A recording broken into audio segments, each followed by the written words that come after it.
আসসালামু আলাইকুম। আজকে আমি রান্না করব জালি কুমড়ার মোরব্বা। এখানে আমি একটা মিডিয়াম সাইজের জালি কুমড়া নিয়েছি। প্রথমে আমি জালি কুমড়ার খোসা ছাড়িয়ে নিব। ভালোভাবে খোসা ছাড়াতে হবে যাতে সবুজ অংশ না থাকে। এরপরে একটা কাঁটা চামচের সাহায্যে এটা কেচে নিতে হবে। ভালোভাবে কেচে আমি ছোট ছোট পিস করে নিব। এরপরে আমি চুলায় কড়াইয়ে পানি দিয়ে তার ভিতরে দিয়ে দিব লবণ আর দুটো আস্ত এলাচ। এখন আমি জালি কুমড়াটাকে সিদ্ধ করব।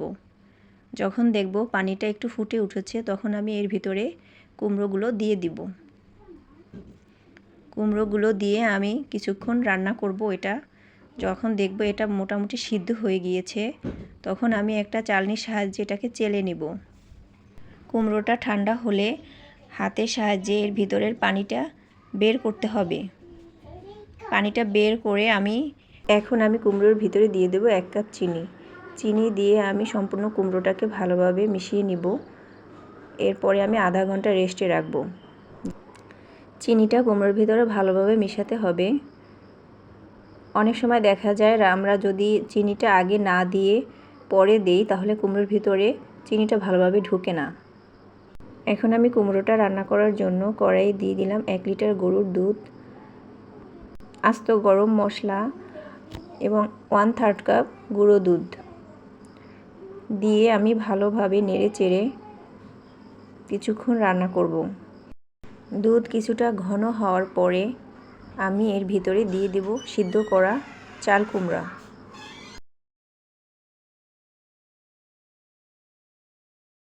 সিদ্ধ করা চাল কুমড়া দিয়ে আমি বেশ কিছুক্ষণ রান্না করব। আমি এর ভিতরে আর চিনি দিব না, কারণ আমি আগে কুমড়োর ভিতরে চিনি মাখিয়ে রেখেছিলাম। আমি এখানে একটা মিডিয়াম সাইজের কুমড়ো নিয়েছি, যার কারণে আমি এখানে 1 কাপ চিনি দিয়েছি। আপনারা আপনাদের কুমড়োর সাইজ অনুযায়ী চিনিটা বাড়িয়ে কমিয়ে নেবেন।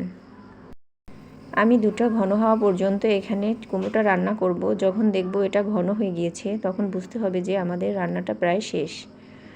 আলহামদুলিল্লাহ আমার কুমড়ো রান্না শেষ হয়ে গিয়েছে। আমি এখানে ডেকোরেশনের জন্য কিছু বাদাম কুচি দিয়ে দিয়েছি। এটা আপনাদেরকে দেখালাম না, আপনারা আপনাদের পছন্দ অনুযায়ী সাজিয়ে নেবেন। দেখুন আমার কুমড়োটা কতটা সিদ্ধ হয়েছে। খেতে কিন্তু অনেক মজার হয়েছে। এভাবে রান্না করলে অনেক মজা হবে। আশা করি আপনাদের কাছেও ভালো লাগবে। ধন্যবাদ ভিডিও দেখার জন্য। আসসালামু আলাইকুম। ভালো লাগলে সাবস্ক্রাইব করবেন।